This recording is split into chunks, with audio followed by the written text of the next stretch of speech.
बिहार में CM Nitish Kumar NDA गठबंधन से अलग होने के तुरंत बाद महागठबंधन से जाकर मिल गए। 2017 में महागठबंधन पर भ्रष्टाचार का आरोप लगाने वाले नीतीश दोबारा उन्हीं के साथ जाकर मिल गए, जिसके बाद नीतीश कुमार ने राज्यपाल के पास जाकर नई सरकार बनाने का दावा पेश किया है। नीतीश कुमार फिर तेजस्वी यादव के साथ राज्यपाल से मिलकर गठबंधन की नई सरकार बनाने के लिए 164 विधायकों का समर्थन पत्र सौंपा। कहा जा रहा है कि महागठबंधन की नई नीतीश सरकार में 2 उप मुख्यमंत्री रहेंगे। इनमें आरजेडी से तेजस्वी यादव का नाम तय है।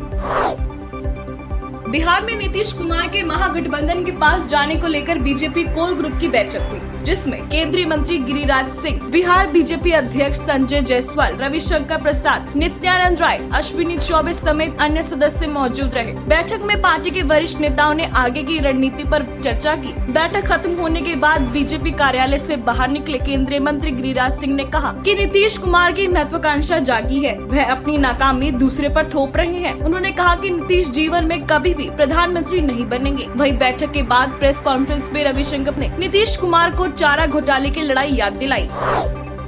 सहकारी संस्थाओं के लिए government e market place GeM portal के दरवाजे खोले जाने के अवसर पर सहकारिता क्षेत्र की क्षमताओं व संभावनाओं का जिक्र करते हुए अमित शाह ने कहा कि इस क्षेत्र में देश के 60 करोड़ से अधिक गरीबों की आकांक्षाओं को पूरा करने की क्षमता है। सहकारिता के मॉडल में कम पूंजी के साथ भी लोग एक साथ खड़े होकर बड़े से बड़ा काम सरलता से पूरा कर सकते हैं। उन्होंने कहा, ऐसे गरीब व वंचितों का पूरे समय 2 वक्त की रोटी खाने व रोजमर्रा की चीजों के इंतजाम करने की चिंता में बीत जाता था। प्रधानमंत्री नरेंद्र मोदी ने गरीबों के बैंक खाता, पक्का घर, गैस सिलेंडर, पेयजल, शौचालय, बिजली कनेक्शन व मुफ्त अनाज जैसी प्राथमिक जरूरतों को पूरा कर 60 करोड़ ऐसे लोगों की आकांक्षाओं को जीवित किया है।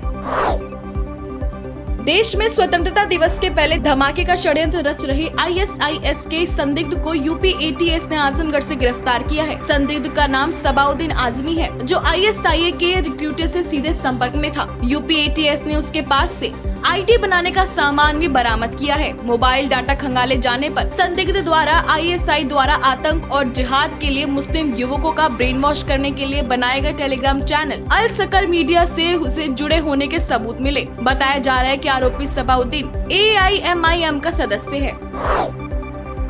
प्रधानमंत्री नरेंद्र मोदी के पास कुल जमा 2.23 करोड़ मूल्य की निजी संपत्ति है। इसमें अधिकांश बैंक में जमा धन है। उनके पास फिलहाल कोई अचल संपत्ति नहीं है। गांधीनगर में उनके पास जो एक जमीन का टुकड़ा था, वह उन्होंने दान कर दिया है। प्रधानमंत्री की 31 मार्च 2022 तक की अपनी संपत्ति की घोषणा के अनुसार उन्होंने किसी ब्रांड, शेयर या म्यूचुअल फंड में कोई निवेश नहीं किया है। उनके पास सोने की 4 अंगूठियां हैं, जिसकी कीमत 1.73 लाख रुपए है। साथ ही मोदी के पास कोई मकान और वाहन नहीं है।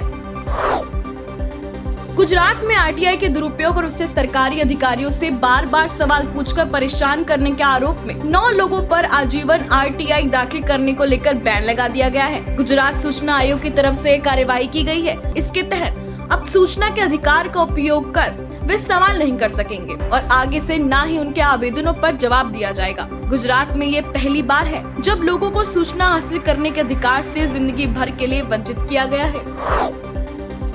राष्ट्रीय जांच एजेंसी यानी NIA ने प्रतिबंधित संगठन जमात उल मुजाहिदीन बांग्लादेश के 2 और आतंकवादियों को गिरफ्तार किया है। मामला JMB के 6 सक्रिय कैडरों की गिरफ्तारी से संबंधित है, जिसमें ऐशबाग, भोपाल से बांग्लादेश के 3 अवैध अप्रवासी शामिल हैं, जो JMB की योजनाओं और विचारधाराओं के प्रचार प्रसार में शामिल थे। ये सभी युवाओं को भारत के खिलाफ जिहाद करने के लिए प्रेरित करते थे। चीन के विकास के झांसे में आकर उसके कर्ज के तले दब रहे देशों की सूची में अब किर्गिस्तान का नाम भी शामिल हो गया। चीन ने बेल्ट रोड इनिशिएट या BRI के नाम पर किर्गिस्तान को अपने झांसे में फंसा लिया है। इसके चलते किर्गिस्तान पर 9.1 अरब डॉलर का कर्ज है।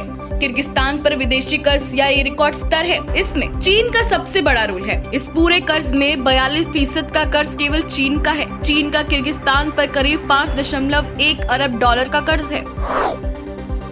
ताइवान के विदेश मंत्री जोसेफ वू ने मंगलवार को चीन पर बड़ा हमला बोला। जोसेफ ने कहा कि चीन अमेरिकी हाउस स्पीकर नैन्सी पेलोसी की यात्रा के विरोध में शुरू किए गए सैन्य अभ्यास की आड़ में उनके देश पर हमले की तैयारी कर रहा है। चीन ने ताइवान की घेराबंदी कर सैन्य अभ्यास शुरू किया था और कहा था कि रविवार तक उसका यह अभ्यास चलेगा, लेकिन रविवार के बाद भी उसका सैन्य अभ्यास जारी है। चीन ने ताइवान स्ट्रेट में अपने कई युद्धपोत उतारे हैं और 100 के करीब लड़ाकू विमानों से सैन्य अभ्यास कर रहा है।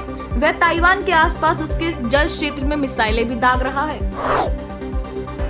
दुनिया भर में टेनिस के जरिए अपना लोहा मनवाने वाली अमेरिका की महान टेनिस खिलाड़ी सेरेना विलियम्स ने अपने रिटायरमेंट की घोषणा कर दी। वोग के सितंबर अंक के कवर पर आने के बाद टेनिस दिग्गज ने इंस्टाग्राम पर लिखा कि जीवन में एक समय आता है जब हमें एक अलग दिशा में आगे बढ़ने का फैसला करना होता है। वह समय हमेशा कठिन होता है जब आप किसी चीज से इतना प्यार करते हैं। मेरी अच्छाई है कि मैं टेनिस का आनंद लेती हूँ, पर अब उल्टी गिनती शुरू हो गई है। सेरेना ने अपने करियर में कुल 6 बार यूएस ओपन का खिताब जीता। अब वहीं अब 23 बार की ग्रैंड स्लैम विजेता भी रही हैं।